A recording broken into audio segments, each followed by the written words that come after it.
He just wanted to grab a quiet drink after picking up art supplies for his daughter. Wearing a worn leather jacket and carrying the weight of years in his eyes, the middle-aged man walked into an upscale cocktail lounge only to be ridiculed by a young bartender, who assumed he was just another washed-up has been looking for free drinks. But when the woman in the navy dress uniform at the corner table stood up, walked over and asked him one simple question, "What was your call sign?" and heard the words "Desert Phantom," her whiskey glass slipped from her fingers and shattered on the marble floor. The entire bar fell silent. What happened next revealed a secret that had been buried in classified files for over 30 years. A story of sacrifice that would leave everyone in that room questioning what they thought they knew about heroes, and why some of them choose to disappear. Before we jump back in, tell us where you're tuning in from, and if this story touches you, make sure you're subscribed, because tomorrow, I've saved something extra special for you. The morning light filtered through the half-drawn curtains of the small apartment, casting long shadows across the hardwood floor. The space was modest but meticulously kept, with bookshelves lining one wall and a small kitchen tucked into the corner. Everything had its place. Everything served a purpose. Much like the man who lived there, Ryan Robinson stood at the kitchen counter, methodically preparing breakfast. His movements were precise, economical, the kind of efficiency that comes not from hurry, but from years of discipline. He cracked eggs into a bowl, whisked them with practiced ease, and poured them into a heated pan. The sizzle filled the quiet morning air. Behind him, soft footsteps pattered across the floor. He turned to see his daughter Sophie emerging from her bedroom. She was 9 years old, with dark hair that fell in tangles around her shoulders and eyes that held the same quiet intensity as her father's. She wore an oversized sweater and clutched a sketchbook against her chest.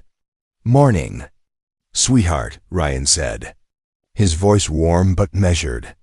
"Morning, Dad," she replied. Climbing onto one of the bar stools at the counter, he slid a plate of scrambled eggs and toast in front of her, along with a glass of orange juice. She set her sketchbook down and picked up her fork, but her attention was clearly elsewhere. "What are you working on?" Ryan asked, nodding toward the sketchbook. Sophie's face lit up. "It's for the art show at school next month. Mrs. Patterson said we can enter anything we want, and I'm doing a series on landscapes, but I need better colored pencils. The ones I have keep breaking." Ryan leaned against the counter, studying her face. Art had become her refuge over the past 2 years, ever since her mother passed. It was the one thing that seemed to quiet the storm inside her, the one place where she could express what words couldn't capture. "We'll get you new pencils," he said simply. Her eyes brightened. "Really? The good ones?" "The good ones," he confirmed. She smiled, and for a moment, the weight he carried felt a little lighter. Everything he did, every decision he made, was for that smile. After breakfast, Sophie returned to her room to get dressed for school while Ryan cleaned up the kitchen. As he washed the dishes, his mind drifted, a habit he'd tried to break, but never quite managed. The past had a way of creeping in during quiet moments. Uninvited but persistent, he'd been out of service for over a decade now, living a life so different from the one he'd known that sometimes it felt like two separate existences. The man he'd been then, the operative who moved through shadows and made impossible decisions, seemed like a character from someone else's story. But the scars remained, both visible and hidden. Reminders that the past never truly lets go. Sophie emerged from her room wearing jeans and a paint-stained hoodie, her backpack slung over one shoulder. "Ready?" Ryan asked. She nodded, and they headed out together.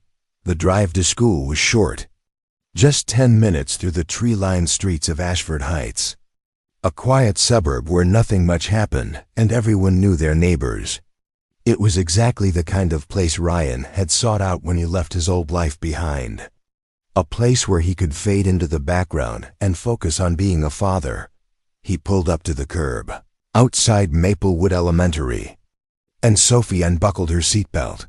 "Don't forget," she said, turning to him. Art supplies. I won't forget, he assured her. She leaned over and hugged him quickly, then grabbed her backpack and hopped out of the car. Ryan watched as she joined the stream of students heading toward the entrance, her sketchbook tucked under her arm like a shield. She disappeared through the doors, and he sat there for a moment longer, watching the building as if he could see through its walls and make sure she was safe. Finally, he pulled away from the curb and headed back toward home. But as he drove, his thoughts returned to Sophie's request. Art supplies. The good ones. He knew exactly where to go. There was a specialty shop downtown, Bennett's Art Emporium, that carried professional-grade materials. He'd been there once before, shortly after they moved to Ashford Heights, and he remembered the quality of their stock. It would cost more than the basic supplies from the big box store, but Sophie deserved the best. She'd been through enough. Ryan glanced at the clock on the dashboard. It was still early, barely past 9. The shop wouldn't open until 10, which gave him time to finish a few errands. He stopped by the post office to mail a package, then swung by the grocery store to pick up ingredients for dinner. By the time he finished, it was 9:45. He parked on Main Street, a charming stretch of old brick buildings that had been revitalized in recent years. The art shop was nestled between a bookstore and a small cafe, its window display filled with canvases, brushes, and vibrant tubes of paint arranged like a rainbow. Ryan stepped inside, the bell above the door chiming softly. The shop was quiet, with only one other customer browsing near the back. The air smelled faintly of linseed oil and paper, a comforting scent that reminded him of Sophie hunched over her sketchbook at the kitchen table. A woman behind the counter looked up and smiled. "Good morning. Let me know if you need any help." "Thank you," Ryan replied, heading toward the section marked Drawing Supplies. He found the colored pencils easily, rows of them organized by brand and quality. He picked up a set of professional-grade pencils, the kind that wouldn't break under pressure, and examined the label. They were expensive, but worth it. As he stood there, turning the package over in his hands, a notification buzzed on his phone. He pulled it out and glanced at the screen. It was a text from his neighbor, Mrs. Calloway, an elderly woman who lived in the apartment next door and often checked in on him. Sophie. The message read, "Ran into your old friend at the market today. Sighed he's in town for a conference. Thought you'd want to know." Ryan frowned. Old friend. He didn't have many of those, at least not anymore. Most of the people he'd known from his previous life had either moved on or didn't know where to find him. He'd made sure of that. He typed back a quick reply. "Thanks for letting me know." But the message unsettled him. It was a reminder that no matter how far he ran, no matter how deeply he buried his past, it was always there, waiting just beneath the surface. He shook off the feeling and returned his attention to the task at hand. He grabbed the colored pencils, along with a new sketchbook and a set of fine-tip pens, then headed to the counter to pay. The woman rang up his purchase, and he handed over his card. As he waited for the transaction to process, his eyes drifted to a flyer taped to the counter. It advertised a local art exhibition at the Ashford Heights Cultural Center, featuring works by regional artists. Sophie would love something like that. "All set," the woman said, handing him the bag. "Thank you," Ryan said, taking it and heading for the door. As he stepped back onto Main Street, the sun was higher now, warming the pavement. He walked slowly toward his car, the bag swinging gently at his side. His mind was already on the evening ahead, dinner with Sophie, maybe a movie afterward. But then his phone buzzed again. Another text, this time from an unknown number. He stopped in the middle of the sidewalk and opened the message. It was short, just 4 words. "We need to talk." Ryan stared at the screen, his jaw tightening. He didn't recognize the number, but the tone was unmistakable. Someone from his past had found him. He deleted the message and shoved the phone back into his pocket. Whatever it was, whoever it was, he wasn't interested.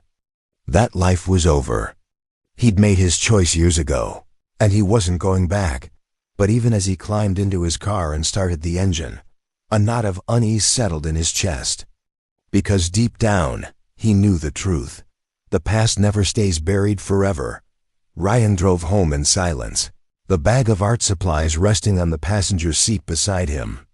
The text message lingered in his mind like a shadow he couldn't shake. He told himself it was nothing, probably a wrong number or some automated scam. But the wording felt too deliberate, too personal. By the time he pulled into his parking spot outside the apartment complex, he'd almost convinced himself to forget about it. Almost. Preparing and narrating this story took us a lot of time. So if you are enjoying it, subscribe to our channel. It means a lot to us. Now back to the story. He grabbed the bag and headed upstairs, unlocking the door to the quiet apartment. The space felt emptier during the day when Sophie was at school, as if her absence left a vacuum that couldn't be filled. He set the art supplies on the kitchen counter, making a mental note to wrap them later as a surprise. The rest of the day passed slowly. Ryan tried to keep himself busy, tidying the already clean apartment, responding to a few work emails from his freelance consulting gig, even going for a run through the neighborhood. But no matter what he did, his thoughts kept circling back to that message. We need to talk. By late afternoon, he'd made a decision. He needed to get out, clear his head, do something normal. And there was one place in Ashford Heights where he could do that without drawing attention. The Copper and Oak was a cocktail lounge on the eastern edge of downtown, tucked away on a quieter street where the tourists rarely wandered. It wasn't flashy or pretentious, just a well-kept establishment with good drinks and a clientele that minded their own business. Ryan had been there a handful of times over the years, usually when he needed a moment to himself. A brief escape from the weight of responsibility. He picked up Sophie from school at 3, helped her with homework, and made dinner. They ate together at the small kitchen table, and she told him about her day, about the art project she was planning, and the friends she'd laughed with at lunch. He listened carefully, asking questions, offering encouragement, trying to be present even as his mind wandered. After dinner, Sophie retreated to her room to work on her sketches, and Ryan cleaned up the kitchen. When everything was done, he knocked softly on her door. "Hey, sweetheart," he said, poking his head inside. "I'm going to step out for a bit. Mrs. Calloway is right next door if you need anything, okay?" Sophie looked up from her sketchbook. "Where are you going?" "Just grabbing a drink downtown." "I won't be long." She studied him for a moment, her eyes too perceptive for a 9-year-old. "Are you okay, Dad?" He smiled, the kind of smile he'd perfected over the years, one that hid more than it revealed. "I'm fine. Just need a little air." She nodded slowly, then returned to her drawing. "Be safe." "Always," he said, and closed the door. 20 minutes later, Ryan walked through the entrance of the Copper and Oak. The interior was dimly lit, with exposed brick walls, dark wood beams, and soft jazz playing from hidden speakers. The bar ran along the left side of the room, polished and gleaming under the warm glow of pendant lights. A scattering of tables filled the rest of the space, most of them occupied by couples or small groups engaged in quiet conversation. Ryan chose a seat at the far end of the bar, away from the entrance and the other patrons. The bartender, a young guy in his mid-20s with a carefully groomed beard and a tight black shirt, approached with a practiced smile. "What can I get you?" he asked. "Whiskey," Ryan said. "Neat." The bartender's smile faltered slightly as he took in Ryan's appearance. The worn leather jacket, the faded jeans, the boots that had seen better days. His gaze lingered a moment too long, the kind of look that said he was making assumptions. "Sure thing," the bartender said, his tone just a shade cooler than before. Ryan didn't react. He was used to it. People saw what they wanted to see, a man past his prime, someone who didn't quite fit in a place like this. It didn't bother him anymore. The bartender poured the drink and set it down in front of him, then moved away without another word. Ryan lifted the glass, swirled the amber liquid, and took a slow sip. The warmth spread through his chest, easing the tension he'd been carrying all day. He sat in silence, letting the background noise of the bar wash over him. It was easy to disappear here, to become just another face in the crowd. That was all he wanted, to be invisible, unremarkable, forgotten. But then he felt it, the prickling sensation at the back of his neck. The instinct that had kept him alive in places where a single mistake meant death. Someone was watching him. He didn't turn around. Instead, he raised his glass and took another sip, his eyes scanning the mirror behind the bar. And there, reflected in the glass, he saw her. She sat alone at a corner table near the far wall, partially obscured by shadow. She wore a navy dress uniform, the kind reserved for formal occasions, with ribbons and insignia that spoke of rank and experience. Her posture was ramrod straight, her hands folded neatly on the table in front of her. She looked to be in her late 40s or early 50s, with sharp features and eyes that seemed to miss nothing, and she was staring directly at him. Ryan's pulse quickened, though his expression remained neutral. He set his glass down slowly, his mind racing. There was no reason for someone like her to be in a place like this, no reason for her to be watching him. Unless she knew. He forced himself to stay calm, to act as if he hadn't noticed. But his instincts were screaming now, telling him that his quiet evening had just become something else entirely. The bartender returned, leaning casually against the bar. "Need a refill?" "Not yet," Ryan said, his voice even. The bartender lingered, glancing toward the woman in the corner. "That's Admiral Stratton," he said, lowering his voice as if sharing a secret. "She's been here a couple times this week. Some kind of naval conference happening at the convention center." Ryan nodded but said nothing. "Pretty intense, huh?" The bartender continued. "I mean, you don't see that kind of rank every day." "No," Ryan agreed quietly. "You don't." The bartender seemed to sense that the conversation was over and moved away, leaving Ryan alone with his thoughts. He took another sip of whiskey, his eyes still on the mirror. The woman, Admiral Stratton, hadn't moved. She was still watching, her gaze steady and unwavering. And then slowly she stood. Ryan's hand tightened around his glass. She was walking toward him. Every instinct told him to leave, to walk out the door and disappear into the night before she could reach him. But he stayed rooted to his seat, because running would only confirm what she already suspected. She stopped a few feet behind him, her reflection now fully visible in the mirror. For a long moment, neither of them spoke. The jazz music played on. The other patrons continued their conversations, oblivious to the tension that had suddenly filled the air.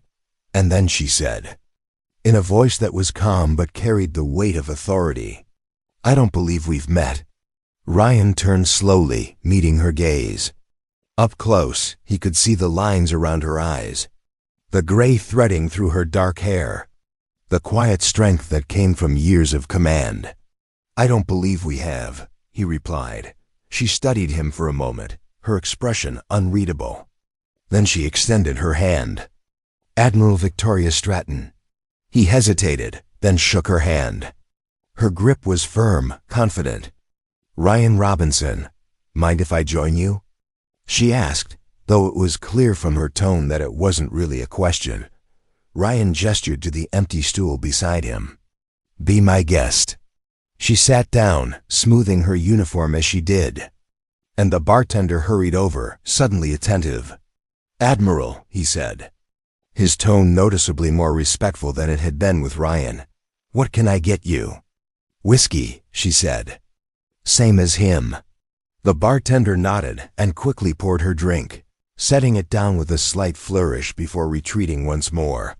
Admiral Stratton picked up her glass, but she didn't drink. Instead, She turned slightly toward Ryan, her gaze sharp and assessing. "You know," she said slowly, "I've spent the last 3 days at a conference full of officers, analysts, and strategists. But the moment I walked in here tonight, you were the only person in this room who caught my attention." Ryan kept his expression neutral. "I'm not sure I follow." "I think you do," she said.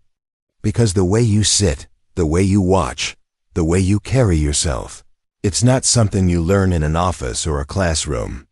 It's something you earn in the field." Ryan took a sip of his whiskey, buying himself a moment. "I'm just a guy having a drink." "No," Admiral Stratton said, her voice quiet but firm. "You're not." She set her glass down and leaned slightly closer, her eyes never leaving his. "So let me ask you something," she said. "What was your call sign?" The question landed like a stone dropping into still water. Ryan felt the ripples spread through him, cold and undeniable. He could lie, deflect, walk away. But something in her eyes told him she already knew the answer. And so, after a long pause, he said the words he hadn't spoken aloud in over a decade. "Desert Phantom."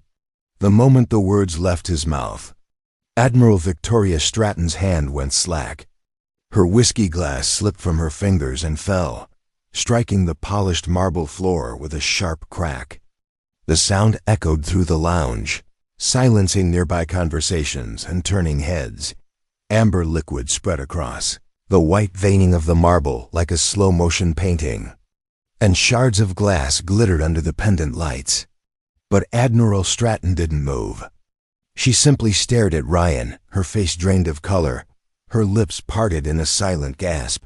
Ryan remained perfectly still, his own glass resting on the bar, his expression unreadable. He'd expected recognition, perhaps surprise, but not this. Not the look of someone who'd just seen a ghost. Step out of the shadows and speak its name. The bartender rushed over with a towel and dustpan, his movements frantic. "Admiral, I'm so sorry. Let me get that cleaned up. Are you okay?" She didn't answer. Her eyes were still locked on Ryan's, searching his face as if trying to reconcile the man sitting beside her with the legend she'd heard, whispered, in classified briefings and late-night strategy sessions. "Admiral?" The bartender repeated, his voice rising with concern. Finally, she blinked and tore her gaze away. "I'm fine," she said, her voice strained. "Just give us a moment." The bartender nodded quickly and dropped to his knees, sweeping up the glass and mopping up the spill. Other patrons had turned to look, their curiosity piqued by the disruption.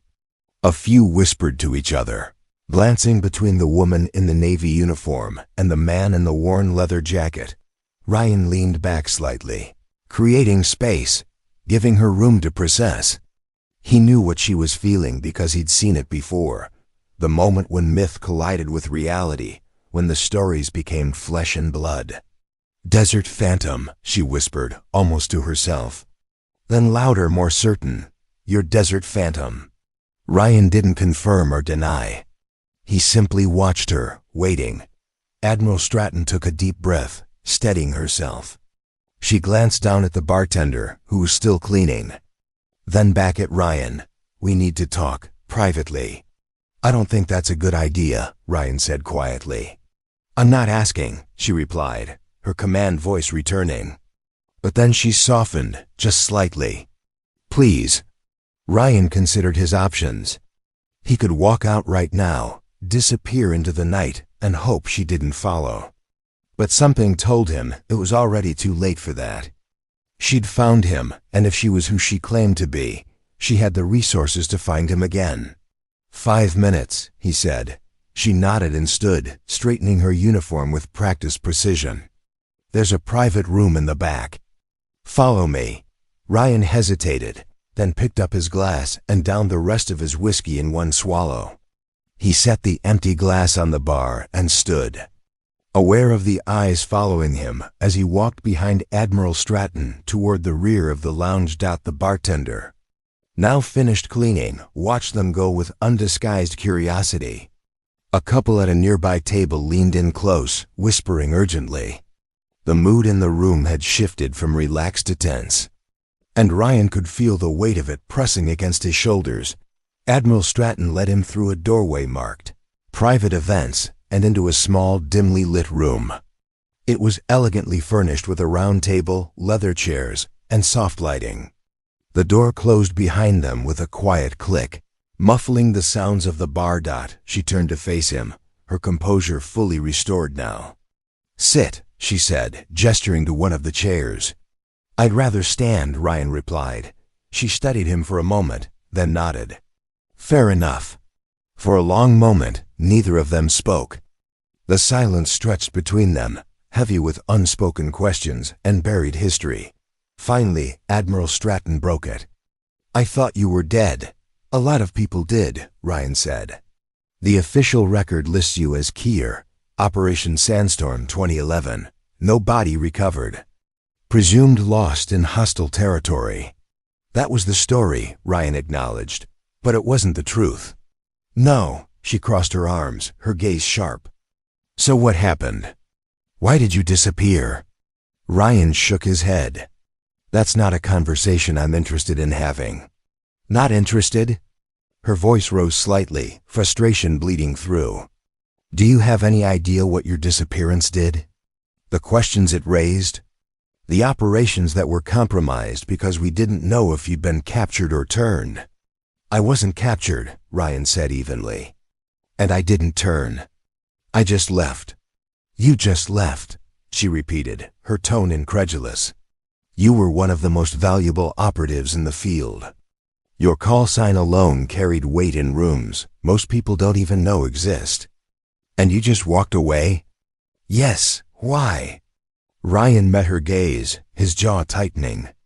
"Because I had a daughter who needed a father more than the country needed an operative." The words hung in the air between them, raw and unvarnished. Admiral Stratton's expression shifted, the anger giving way to something else, understanding, perhaps, or sympathy. "I didn't know you had a family," she said quietly. "No one did." That was the point. She nodded slowly, processing. "And now? What are you doing now?" "Living a quiet life," Ryan said. "Being a father. That's all I want. And you think it's that simple? That you can just disappear and the past won't find you? I've managed for over a decade." "Until tonight," she pointed out. Ryan didn't respond. She was right, of course. The moment he'd spoken his call sign, the past had come rushing back, and there was no putting it back in the box. Admiral Stratton moved to the table and sat down, gesturing for him to do the same. This time, he complied, lowering himself into the chair across from her. "Look," she said, her tone softer now. "I'm not here to drag you back into service. I'm not here to interrogate you or threaten you. But I am here because I need to understand." "Understand what?" "How someone like you, someone with your record, your skills, could just vanish. And more importantly, why you'd want to." Ryan leaned back in his chair, his expression guarded. "You wouldn't understand. Try me." He was silent for a long moment, weighing his words. Finally, he spoke. "I spent 15 years in the field. 15 years making decisions that most people couldn't live with. I saw things, did things that I can't ever undo. And every time I came home, I brought a piece of that darkness with me." He paused, his gaze distant. "And then I became a father. And I realized that I couldn't be both. I couldn't be the man who disappeared into war zones and the man who tucked his daughter into bed at night. So I made a choice." Admiral Stratton listened in silence, her expression unreadable. "I chose her," Ryan continued. "And I'd make the same choice again." She nodded slowly. "I respect that. I do. But you have to understand, there are people who remember you. People who still talk about Desert Phantom like you're a legend. And when legends disappear, questions get asked." "Let them ask," Ryan said. "I'm not that man anymore. Aren't you?" She challenged. "Because the way you sit, The way you assess every exit in a room.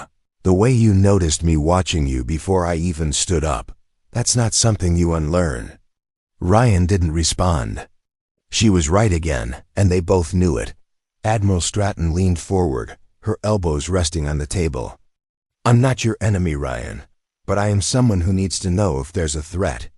Because if someone like you can disappear, what's to stop someone less honorable from doing the same?" "That's not my problem," Ryan said flatly. "Maybe not, but it's mine." They stared at each other across the table, the tension between them thick and palpable. Outside, the sounds of the bar continued, muffled and distant, a reminder that the world kept turning even as their conversation hung in the balance. Finally, Admiral Stratton sat back and sighed. "All right, I'll leave you alone. But I need one thing from you first." "What?" "Confirmation. I need to know that you're not a threat, that you're not compromised, that you're exactly what you say you are, a father living a quiet life." Ryan's eyes narrowed. "And how do you propose I do that?" "Come to the Naval Conference tomorrow. Just for an hour. Let me introduce you to a few people. Let them see that you're real, that you're not a ghost. And then I'll leave you alone." "No," Ryan said immediately. "Ryan," I said no. "I'm not going back to that world, not even for an hour."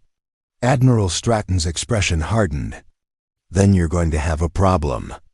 Because if I walk out of here tonight without answers, I'm going to have to file a report. And once that report is filed, people are going to start asking questions. And those questions are going to lead them to you, to your daughter, to the life you've built." Ryan's hands clenched into fists on the table. "Are you threatening me?" "I'm telling you the reality of the situation," she said calmly. "You want to protect your daughter? Then help me close this quietly." For a long moment, Ryan didn't speak. His mind raced, calculating options, weighing risks. He could refuse, could walk out and hope for the best. But he knew how these things worked. Once the bureaucracy started turning, it didn't stop until it got what it wanted. Finally, he exhaled slowly. 1 hour. That's it. Admiral Stratton nodded. 1 hour. Tomorrow at 10. The conference is at the Grandstone Hotel downtown. Ask for me at the front desk." Ryan stood, his chair scraping against the floor. "If this turns into anything more than what you're promising, I'm gone. And you won't find me again." "Understood," she said, rising as well. They stood facing each other for a moment. Two people from different worlds, bound together by secrets and history. Then Ryan turned and walked toward the door. As his hand touched the handle, Admiral Stratton called out, "Ryan." He paused but didn't turn around.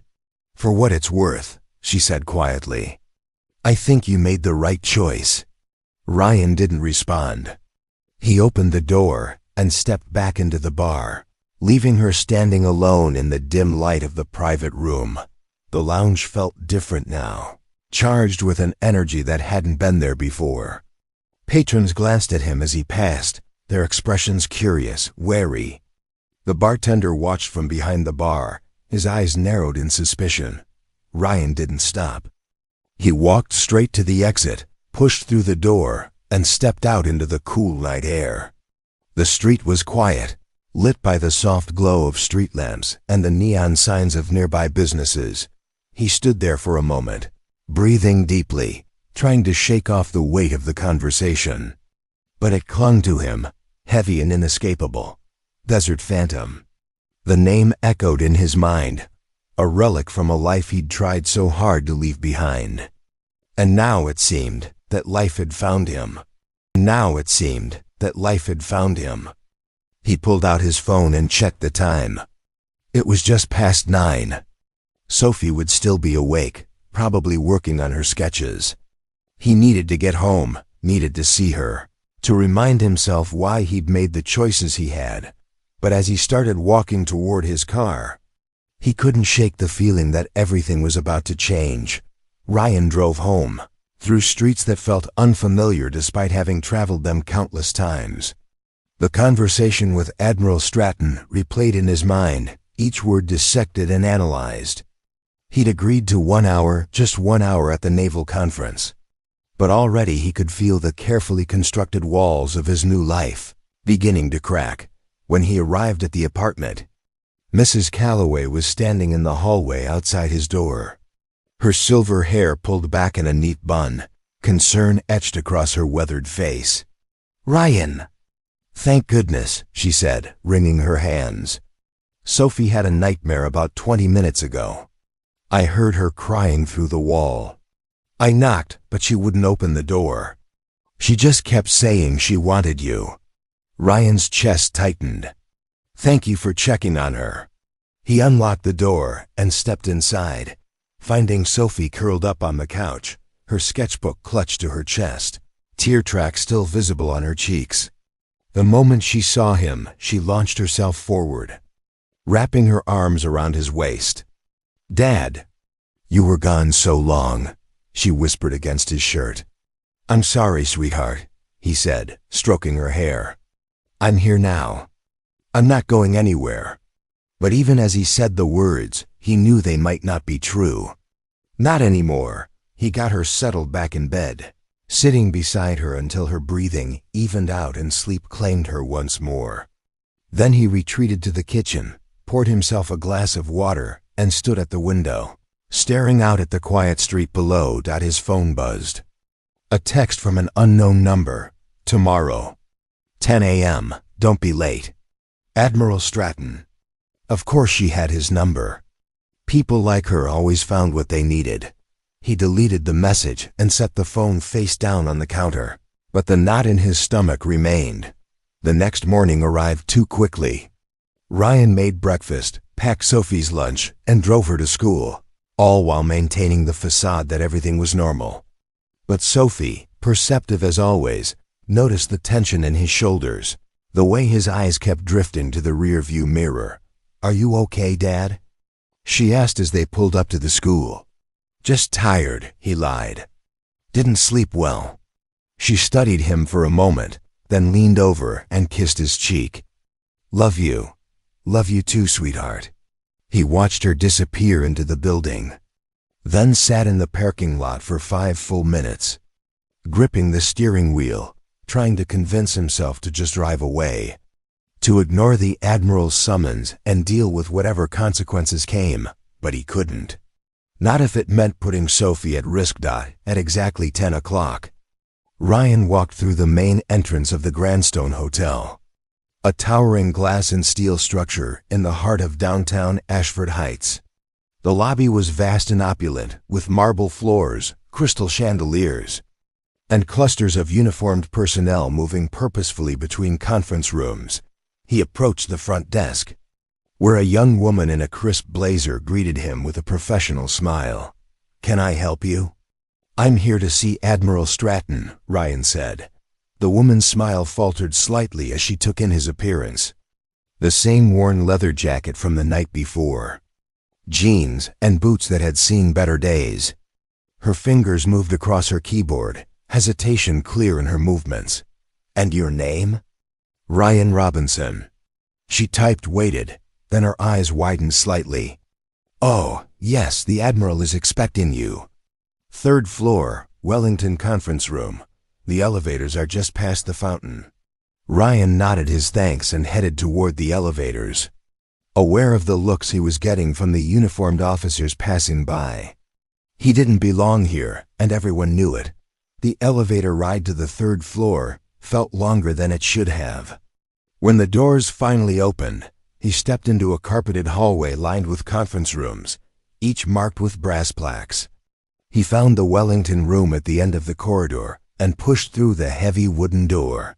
Inside, Admiral Stratton stood at the head of a long table, surrounded by 5 other officers, all of them engaged in what appeared to be an intense discussion.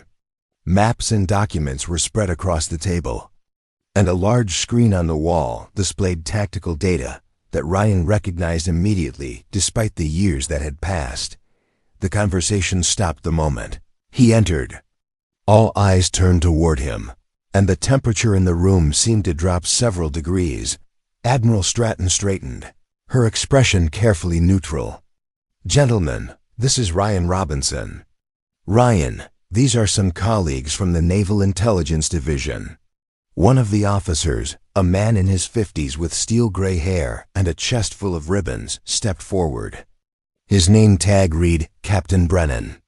His eyes were cold, assessing. "Robinson," Brennan said, not extending his hand.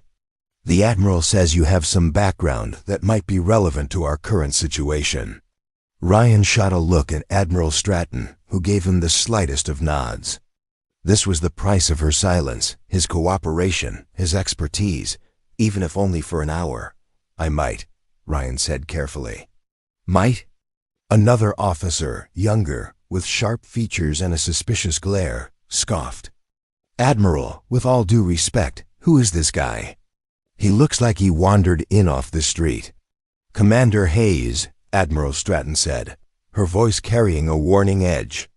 "Mr. Robinson is here at my personal request. I'd appreciate it if you've extended him the courtesy of listening." Hayes crossed his arms but said nothing more. Captain Brennan circled around the table, studying Ryan like a specimen under glass. "The Admiral mentioned you had field experience. Care to elaborate?" "Not particularly," Ryan replied. A ripple of tension moved through the room.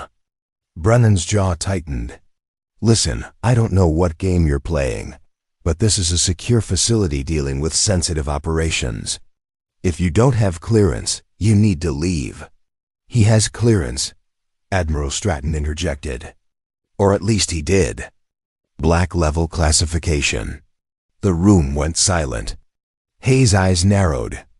"Black level? That's reserved for—" "I know what it's reserved for," Admiral Stratton cut him off. She turned to Ryan. "Show them." Ryan hesitated. This was the moment, the point of no return. He could walk out now, refuse to play along, and let whatever consequences come. But Sophie's face flashed in his mind, her small hand clutching his, her voice saying, "Love you, Dad." Slowly, he reached into his jacket and pulled out a worn leather wallet. From it, he extracted a card, faded and creased, with a serial number and classification level that made two of the officers lean forward in disbelief. Captain Brennan took the card, examined it closely, then looked up at Ryan with new eyes. "This is authentic." "Of course it's authentic," Admiral Stratton said. Hayes stepped closer, his earlier hostility replaced by wary curiosity. "What unit?" Ryan didn't answer. "He operated under JSOC," Admiral Stratton said quietly. "Deep cover operations in hostile territories. His work was classified above top secret." Another officer, an older woman with kind eyes and graying hair, spoke for the first time. "What was your operational designation?" The room held its breath. Ryan looked at Admiral Stratton one last time, and she gave him a small, almost apologetic nod. "Desert Phantom," he said. The reaction was immediate. Hayes took an involuntary step back. Captain Brennan's expression transformed from skepticism to something closer to awe. The woman's hand went to her mouth. "You're lying," Hayes said, but his voice lacked conviction. "He's not," Admiral Stratton said firmly. "I verified his identity last night." Captain Brennan set the card down on the table with something approaching reverence. "Desert Phantom was a legend. They said he completed missions that entire teams couldn't pull off. They said he disappeared without a trace in 2011. "I did," Ryan said simply. "Why?" the older woman asked, her voice gentled out. Ryan met her gaze. "Because I had something more important to do." The room fell silent again, but this time it was different. The hostility had evaporated, replaced by a mixture of respect, curiosity, and something else. Uncertainty about what to do with the ghost standing before them. Commander Hayes cleared his throat. "If you're really Desert Phantom, then maybe you can help us with something." Ryan's expression hardened. "I'm not here to help with operations. I agreed to 1 hour, nothing more. Just look at this." Hayes pressed, gesturing to the screen. We've been tracking the network operating in the region you used to specialize in. Intelligence suggests they're planning something significant, but we can't identify the key players." "Not my problem," Ryan said. 20 minutes, Admiral Stratton said quietly. "Just look at the data for 20 minutes. If you can't help, you walk away, and I'll make sure this stays buried." Ryan clenched his jaw. 20 minutes. Then he could leave, return to Sophie, and try to salvage what remained of his quiet life. "Fine," he said. 20 minutes. Captain Brennan nodded and pulled up a series of photographs on the screen. Surveillance images of individuals in various Middle Eastern locations. Ryan stepped closer, his trained eyes scanning the faces, the backgrounds, the subtle details that others might miss. And then he saw it. A face in the background of one image, partially obscured but unmistakable. His blood ran cold. "That man," Ryan said, pointing. "Who is he?" Pointing. "Who is he?" Hayes pulled up the file. "Unknown. We've been trying to identify him for months."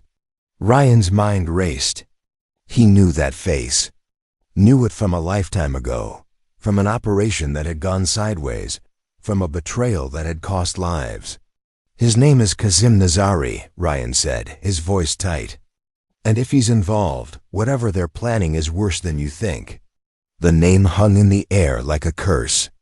Captain Brennan's fingers flew across his tablet, pulling up databases, cross-referencing intelligence reports.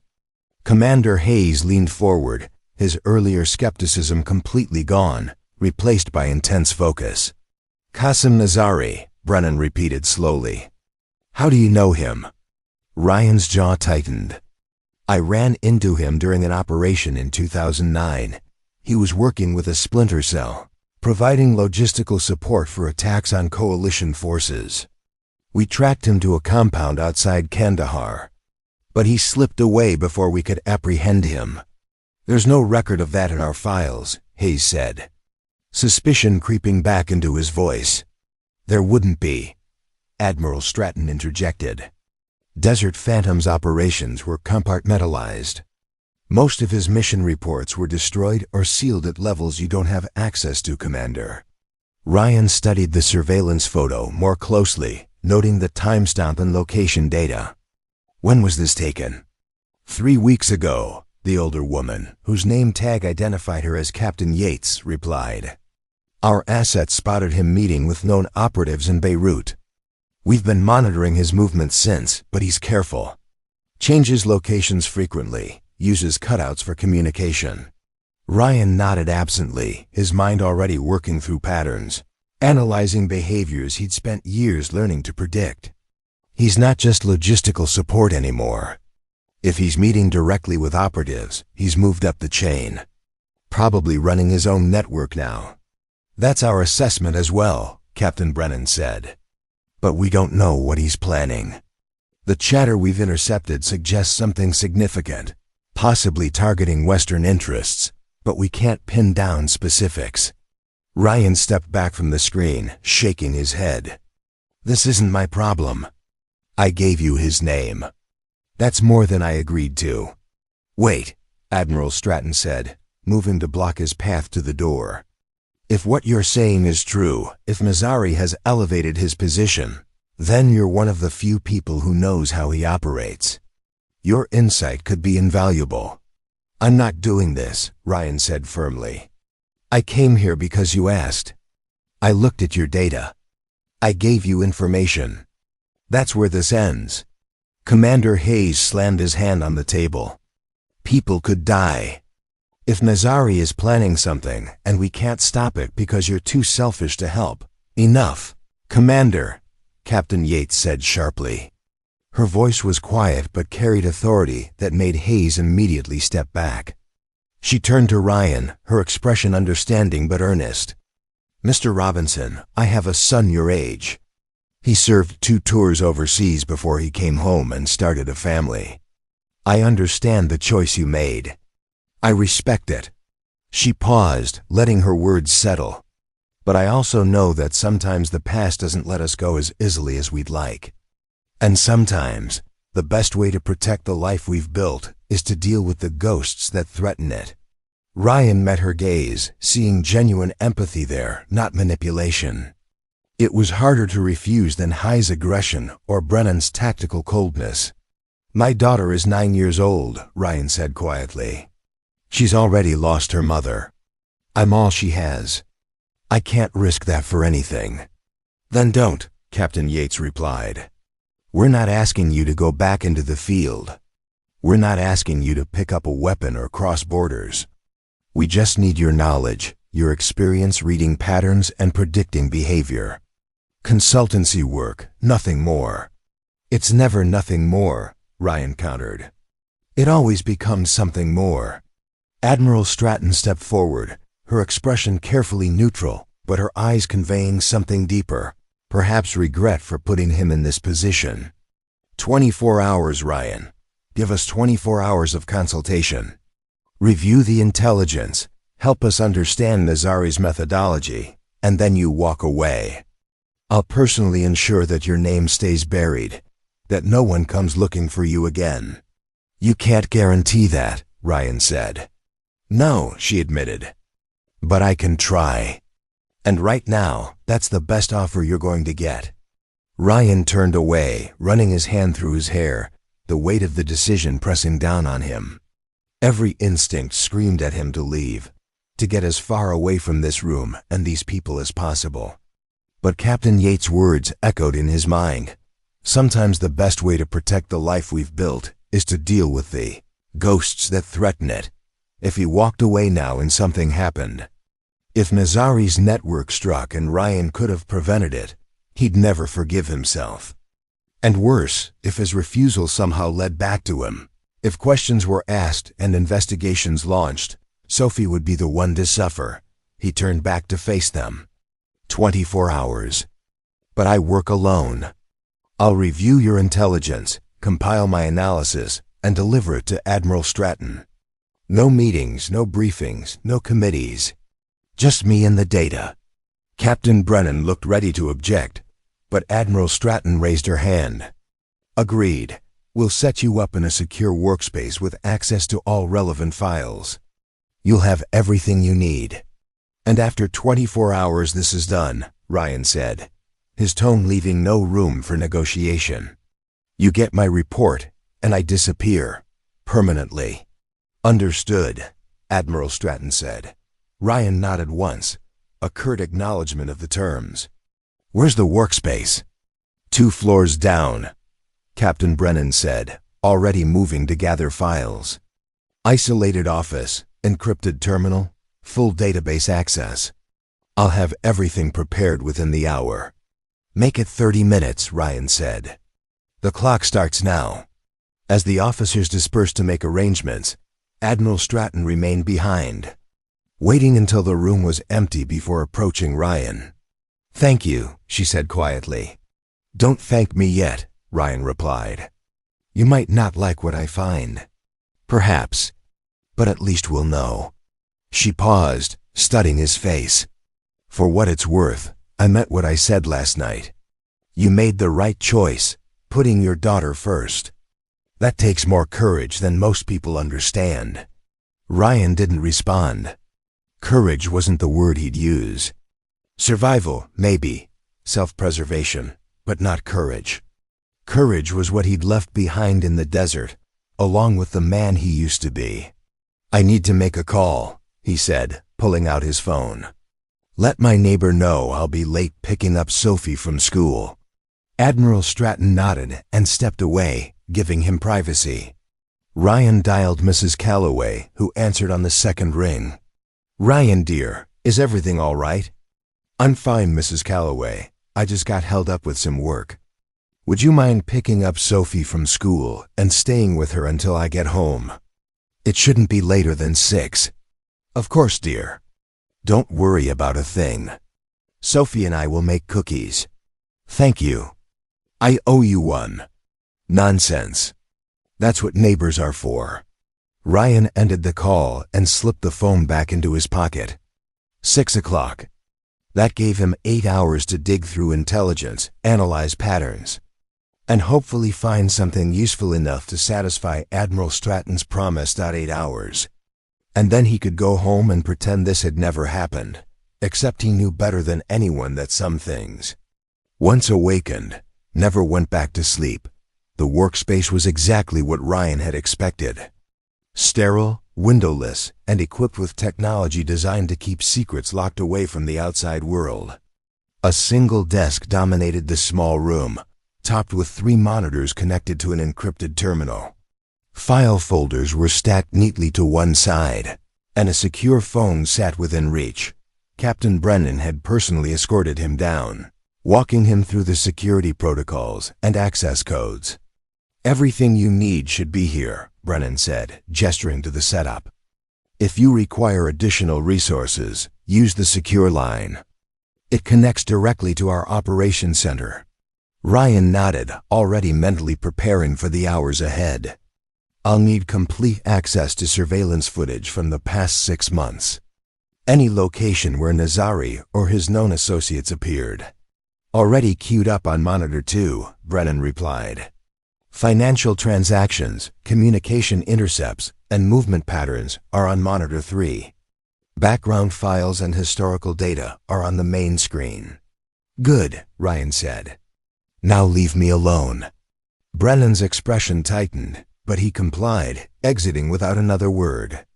The door clicked shut, and Ryan was left in the artificial silence of the secure room, surrounded by the ghosts of a life he'd tried to leave behind. He sat down, cracked his knuckles, and began. The first 2 hours passed in focused intensity. Ryan moved through the data with the precision of a surgeon, isolating patterns, flagging anomalies, and building a mental map of Nazari's network. The man had indeed moved up in the world, evolving from a mid-level facilitator to someone orchestrating complex operations across multiple countries. But something was off. The intelligence was good, thorough even, but there were gaps. Meetings that didn't quite make sense, financial transfers that seemed too clean, communications that felt staged. Ryan leaned back in his chair, rubbing his eyes. He'd seen this before, the hallmarks of a deliberate misdirection. Someone wanted Western intelligence to be looking at Nazari, wanted them focused on his movements and meetings, which meant the real threat was somewhere else. He pulled up the communication intercepts again, this time filtering for metadata rather than content. Timestamps, server locations, encryption types.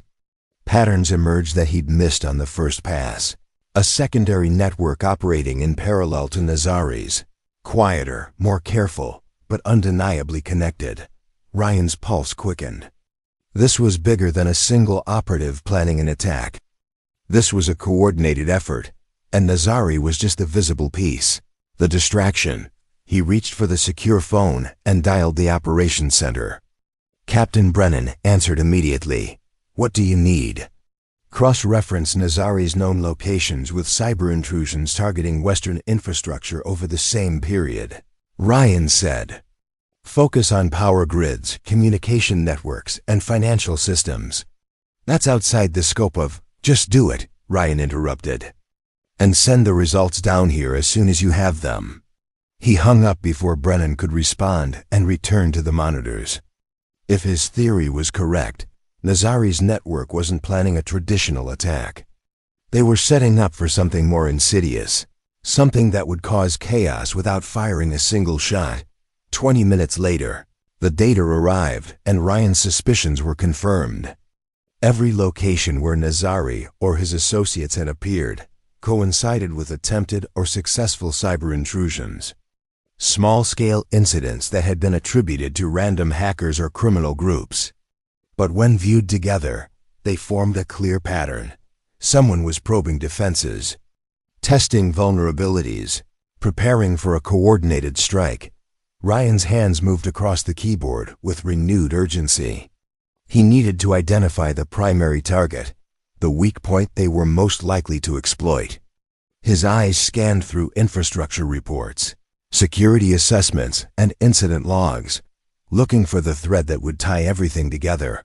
And then he found it. A power distribution facility in the northeastern corridor, recently upgraded with new systems but still running legacy software that hadn't been fully patched. It was the perfect target, critical infrastructure with just enough vulnerability to exploit. Ryan grabbed the secure phone again. "I need to speak with Admiral Stratton, now." "She's in a briefing." "I don't care." "Get her." There was a pause. Then the line clicked and Admiral Stratton's voice came through. "What is it, Ryan?" "Nazari is a distraction. There's a secondary network coordinating cyber attacks on infrastructure. I think they're planning to hit the Riverside Power Distribution Facility within the next 72 hours. Silence on the other end. Then, "Are you certain?" "As certain as I can be without being inside their operation. The pattern is clear. Every movement Nazari has made over the past 6 months has correlated with cyber probing. They're not planning a bombing or an assault. They're going to take down critical systems and let the chaos do the rest." "I'll alert the relevant agencies," Admiral Stratton said, her voice tense. "Good work, Ryan." "Don't celebrate yet," Ryan replied. "If I'm right, they already have people in place. You need to move fast." He ended the call and leaned back in his chair, exhaustion suddenly crashing over him. He glanced at the clock on the wall. 4:30. He'd been at this for over 6 hours. And his 24-hour commitment was barely a quarter complete. But more than that, he'd just re-entered the world he'd sworn to leave behind. And he knew, with a sinking certainty, that it wouldn't let him go easily this time. His phone buzzed. A text from Mrs. Calloway. "Sophie is home. We're making chocolate chip cookies. She's asking when you'll be back." Ryan typed a quick response. "Soon. Tell her I love her." He set the phone down and stared at the monitors, at the evidence of threats and dangers that most people would never know existed. For years, he'd been one of the people standing between chaos and order. And then he'd walked away, chosen peace over duty, his daughter over the mission, but now, sitting in this windowless room surrounded by secrets. He wondered if that choice had ever really been his to make. The call came at 11:47 p.m. Long after Ryan had returned home, tucked Sophie into bed, and tried to convince himself that his part in this was finished. He'd delivered his analysis to Admiral Stratton, provided actionable intelligence, and fulfilled his 24-hour commitment with time to spare. But the phone was ringing, and he knew what it meant before he even looked at the screen. He stepped out onto the small balcony, closing the door quietly behind him so as not to wake Sophie. "This better be important." Admiral Stratton's voice was tight, controlled, but Ryan could hear the stress underneath. "We have a situation. Federal agents moved on the power facility 2 hours ago based on your intelligence. They found evidence of tampering, exactly as you predicted. But something went wrong." Ryan's grip tightened on the phone. "What happened?" "The operatives we were tracking went dark. All of them simultaneously. Nazari included. It's like they knew we were coming. They had a contingency," Ryan said, his mind already racing through possibilities. "You spooked them, so they activated their backup plan. That's our assessment as well. But we don't know what that plan is, and we're running out of time to figure it out." She paused. "I need you to come back in, tonight." "No," Ryan said immediately. "I gave you what you needed. I'm done." "Ryan, listen to me. 3 hours ago, we intercepted chatter suggesting an imminent action. Not the power facility, something else. But the communication was fragmented, coded in a way our analysts can't break. Captain Yates thinks it's a dialect-specific cipher, something that would require operational knowledge of the region. Then find someone else with that knowledge. There is no one else. Not with your level of experience, not who we can reach in time." Admiral Stratton's voice softened, becoming almost pleading. "I know what I'm asking. I know you want to protect your daughter, and I respect that. But if we don't stop whatever's coming, A lot of other parents are going to lose their families too. Ryan closed his eyes, leaning against the railing. The night air was cool, carrying the distant sounds of traffic and the rustling of trees. Inside, Sophie slept peacefully, unaware of the choice her father was being forced to make yet again. 2 hours, he said finally. I'll look at the intercepts for 2 hours. That's all. Thank you, Ryan. I'll send a car. No car. I'll drive myself.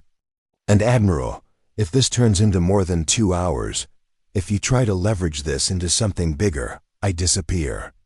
And you'll never find me again, understood? Ryan ended the call and stood in the darkness for a long moment, letting the weight of the decision settle over him. Then he went back inside, checked on Sophie one more time, watching her chest rise and fall in peaceful sleep, and left a note on the kitchen counter in case she woke up. The Grandstone Hotel was quieter at midnight, with only security personnel and a skeleton crew of conference staff visible in the lobby. Ryan took the elevator to the 3rd floor, where Admiral Stratton was waiting outside the same secure workspace he'd occupied earlier. The intercepts are already loaded, she said, falling into step beside him. We've had 3 linguists and 2 cryptographers working on them for the past 4 hours with no success. What makes you think I'll do better? Because you've been in the field. You've heard how these people actually communicate, not just how textbooks say they should. She opened the door to the workspace. Captain Yates is inside. She insisted on being here.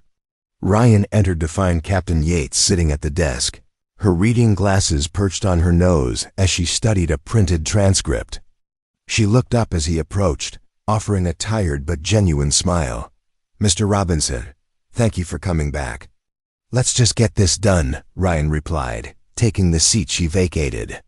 He pulled up the audio files on the main monitor and began listening, his eyes closed, focusing not on the words but on the cadence, the rhythm, the subtle inflections that revealed meaning beyond vocabulary.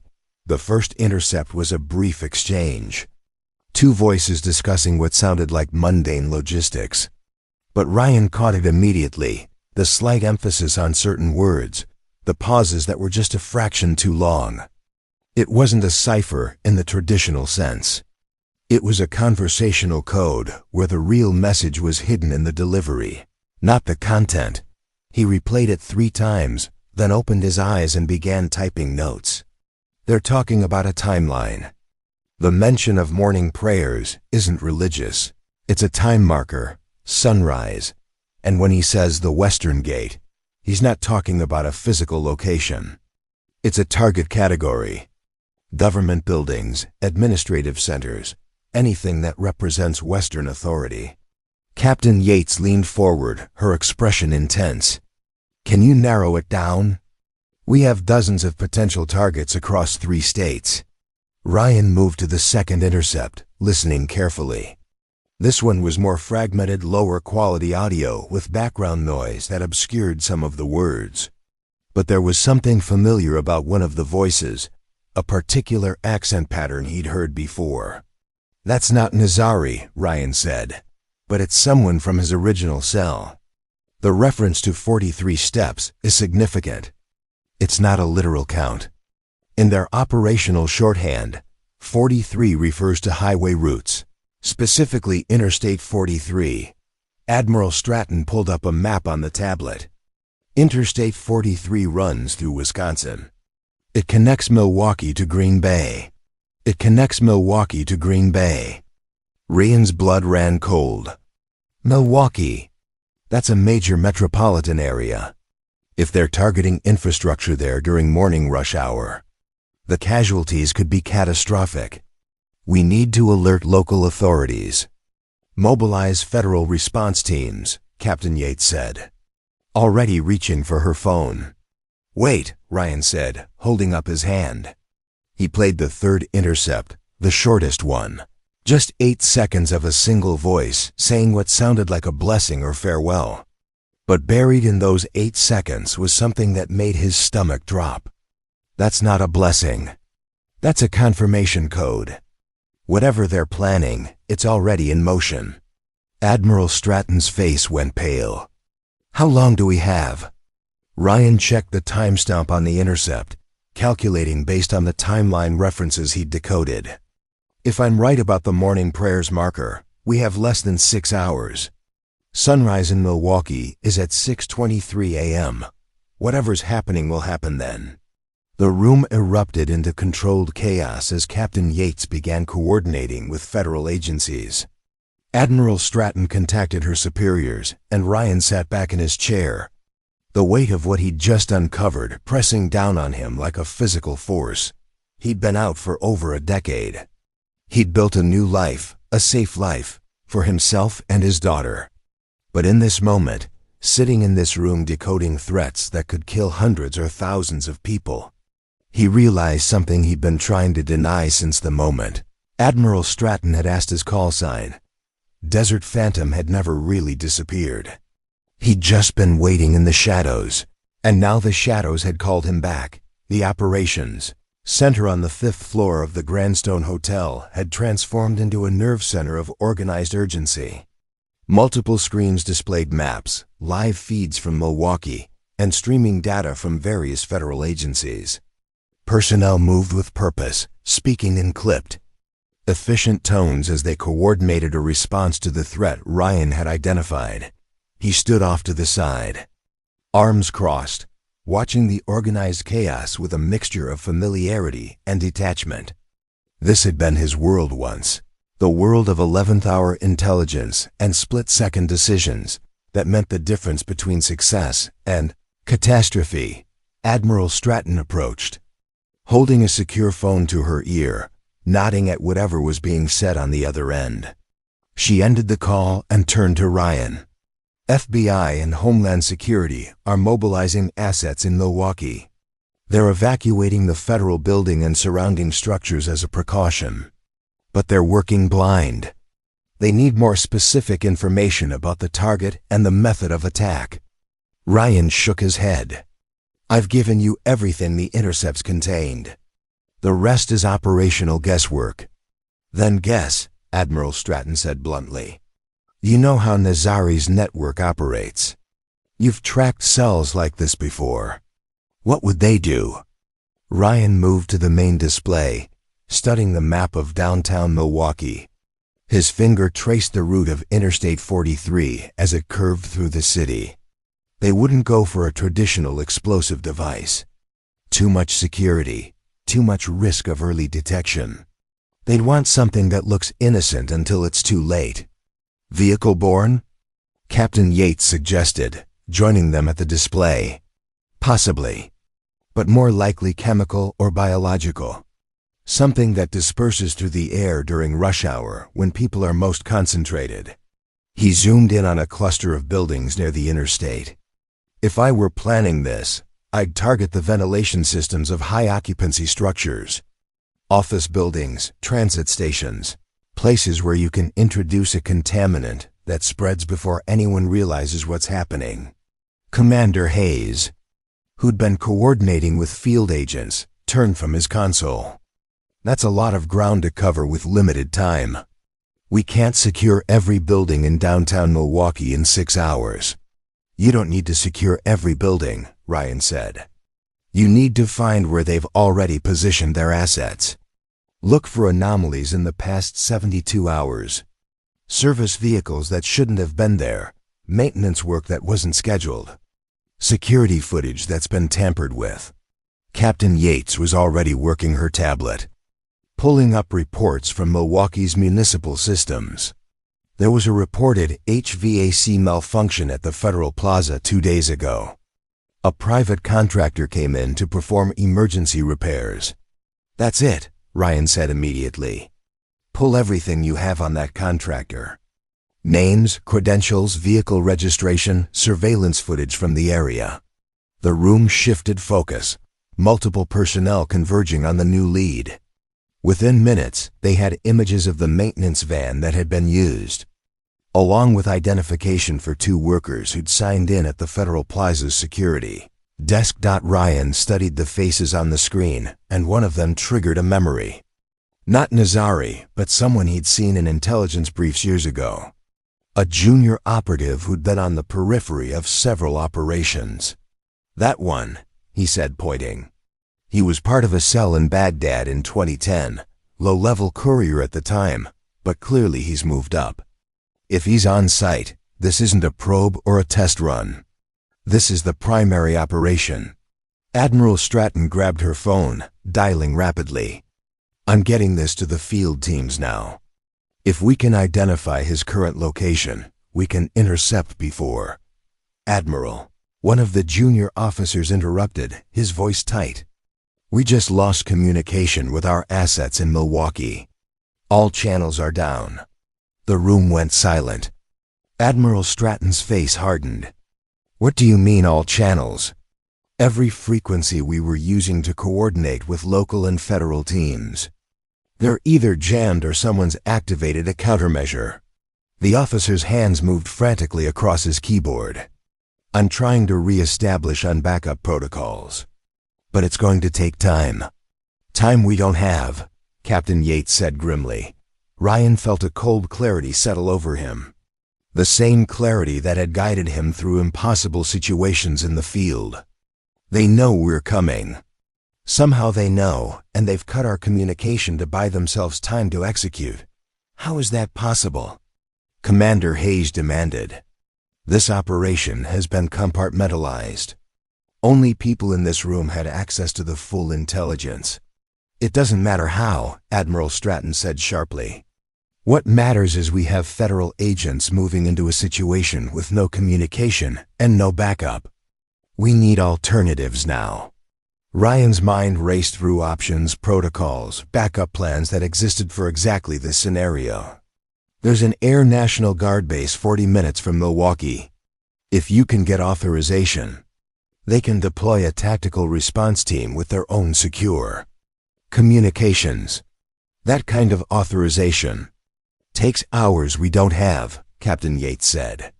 Not if it comes from someone with override authority. Ryan turned to Admiral Stratton. You have that authority. She hesitated for only a second, then nodded. Make the call. As she moved to contact the Air National Guard, Ryan turned back to the maps, his mind still working through the tactical situation. Even if they got response teams mobilized, they'd be arriving with incomplete information, moving into a hostile situation where the enemy knew they were coming. He thought of Sophie, safe at home with Mrs. Calloway, probably still asleep, unaware that her father was standing in a room full of people trying to prevent a catastrophe. He'd promised her he'd always come home, that he'd never leave her the way her mother had, but he'd also promised himself that he'd never let innocent people suffer when he had the knowledge and ability to help them. I need secure transportation to Milwaukee, Ryan said quietly. Admiral Stratton turned, her expression shocked. What? You heard me. I need to be on the ground. Your teams are going in without adequate intelligence, and communication is compromised. I'm the only one who knows enough about Nazari's operational patterns to adapt in real time. Absolutely not, Admiral Stratton said firmly. You're a consultant, not a field operative. And you made it very clear that you're not going back into that life. Things change. Ryan met her gaze steadily. You said it yourself. A lot of parents are going to lose their families if we don't stop this. That includes mine if this operation succeeds and triggers others like it. I can't sit in this room while people die because I was too afraid to do what I know how to do. Captain Yates stepped forward, her voice gentle but serious. Ryan, I understand what you're feeling, but you have a daughter who needs you. Going into the field isn't just dangerous, it's potentially suicidal given the circumstances. I know, Ryan said simply, but if I don't go and people die, I won't be able to look at her and pretend I did everything I could. She deserves better than a father who hid when he could have made a difference. The room was silent, everyone understanding the weight of what he was saying. Finally, Admiral Stratton exhaled slowly. If I authorize this, you follow protocols. You coordinate with the teams on the ground, you don't go rogue, and the moment the situation is secure, you extract. Understood? Understood. She held his gaze a moment longer, then nodded.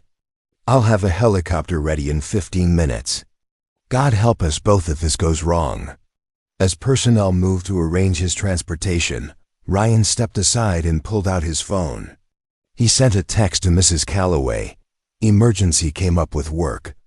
Please stay with Sophie until I get back. I'll explain everything when I can. Then he typed a second message, this one to Sophie, scheduling it to send at 7 a.m. Good morning, sweetheart. I love you more than anything in the world. Never forget that, Dad. Never forget that, Dad. He hesitated over the send button, knowing what it might mean if she received that message and he didn't come home. Then he hit send and put the phone away. Desert Phantom was going back into the shadows. And this time, he wasn't sure he'd make it out. The helicopter touched down on a secured landing zone 3 blocks from the Federal Plaza. In Milwaukee at 5:47 a.m., the city was just beginning to wake. Early morning light painting the sky in shades of gray and gold. Ryan jumped out before the skids fully settled, ducking under the rotors as he moved toward the cluster of vehicles where federal agents had established a command post. A woman in tactical gear approached, FBI credentials visible on her vest. You're the consultant from Naval Intelligence? Ryan Robinson. What's your situation? Special Agent Reeves. We've evacuated the Federal Plaza and surrounding buildings within a 2-block radius, but we're still blind on the actual threat location.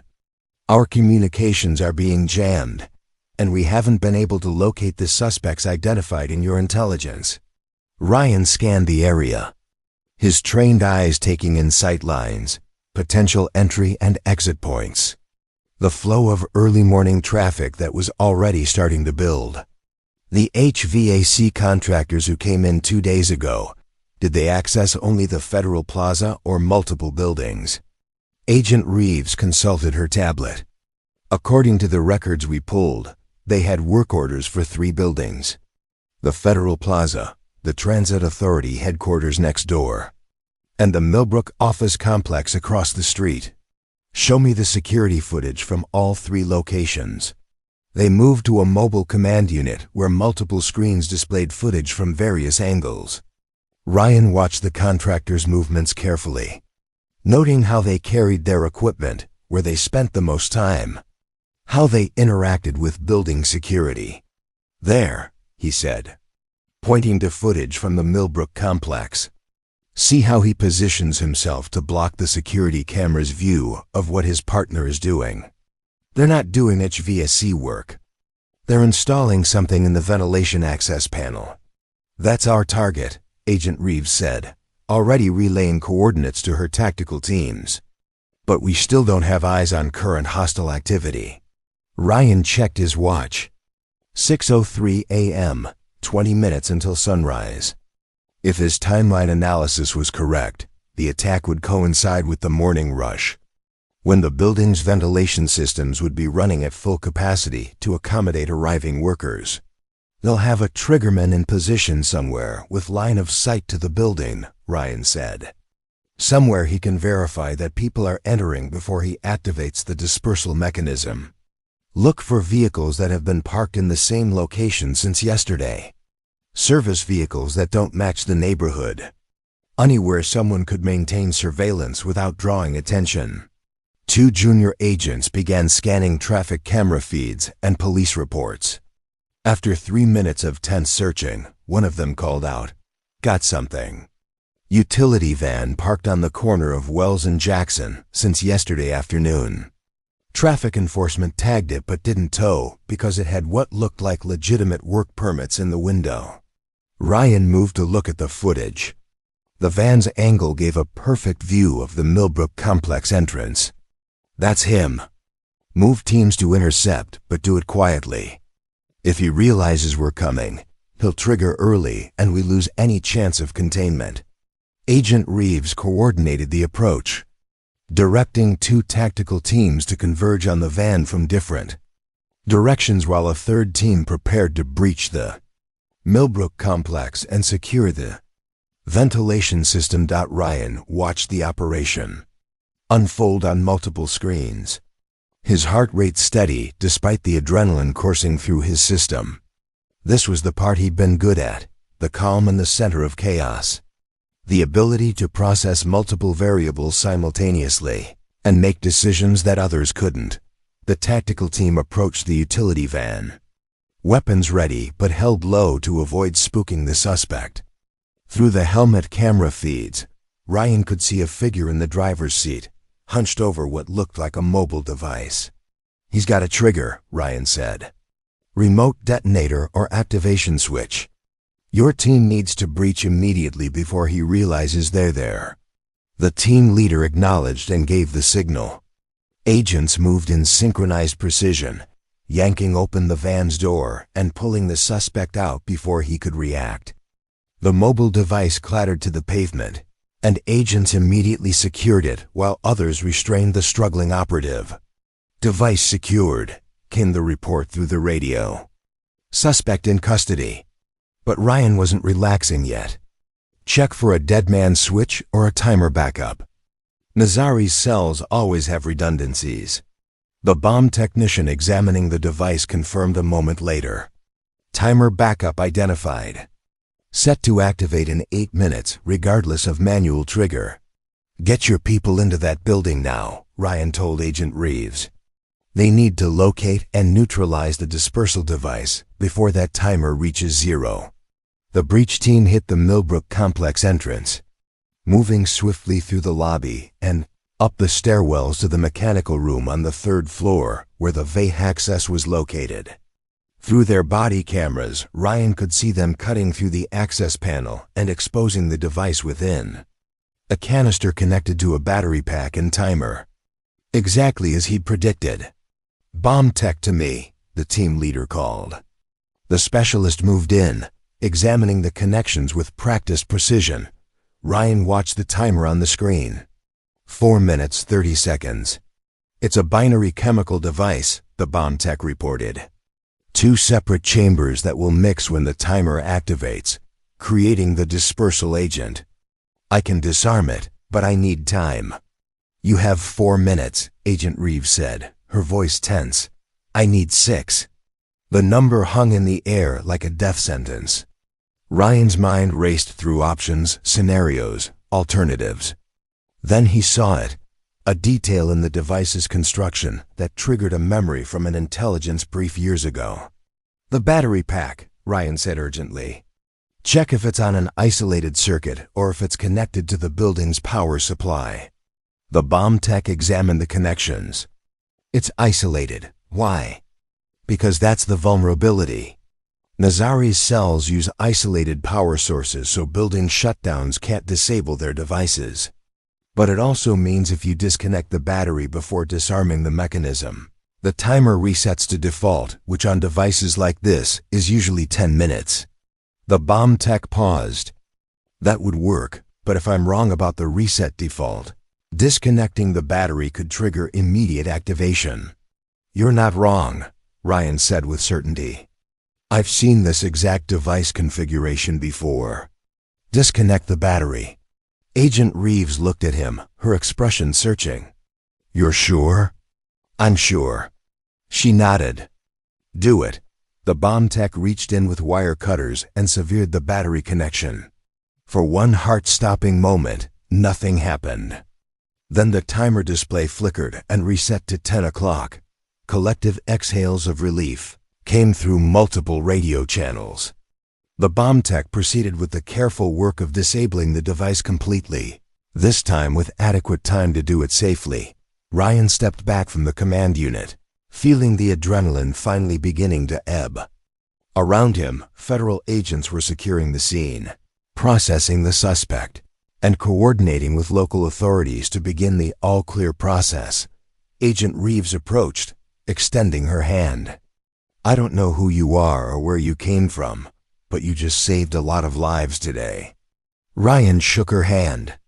Just doing what needed to be done. That was more than just consulting, she said, studying him.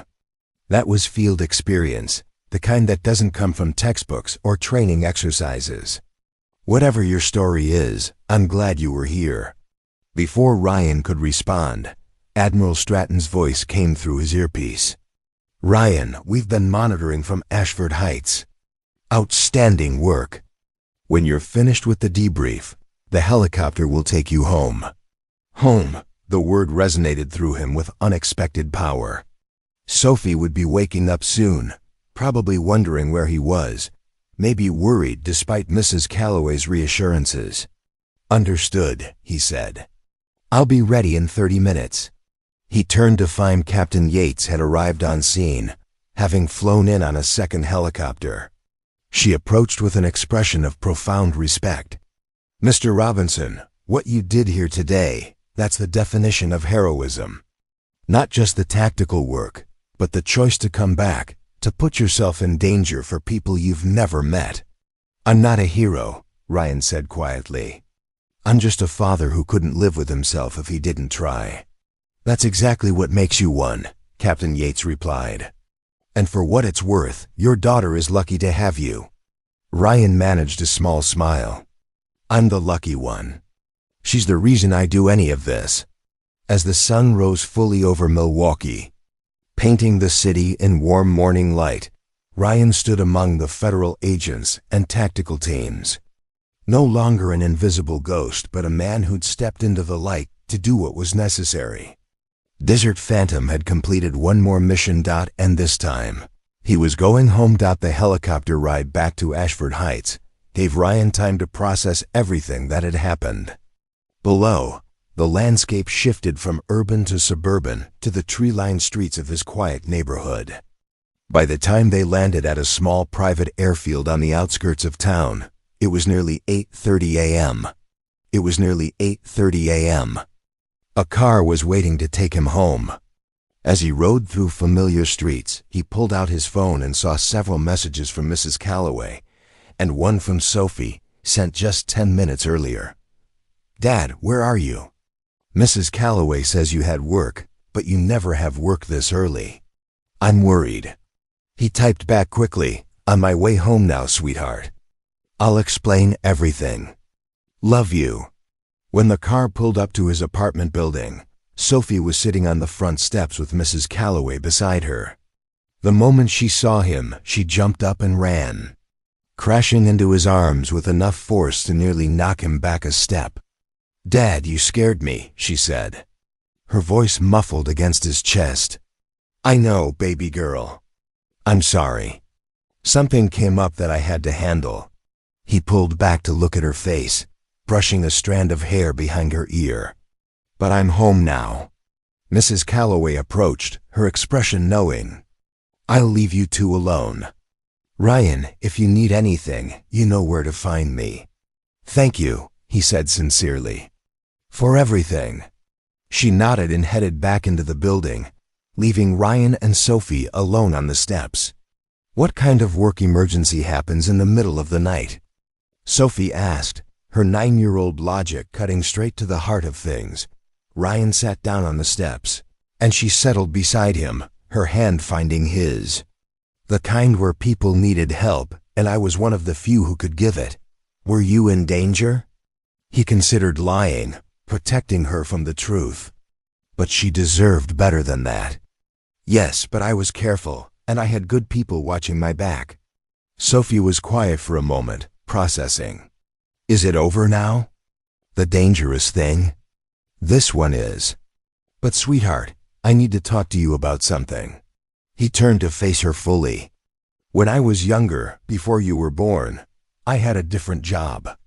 One that sometimes meant going to dangerous places and doing difficult things to help keep people safe. Like a superhero? She asked, her eyes widening slightly. Not quite, he said with a small smile. More like someone who worked in the shadows so other people could live in the light. I stopped doing that job a long time ago because I wanted to be here for you.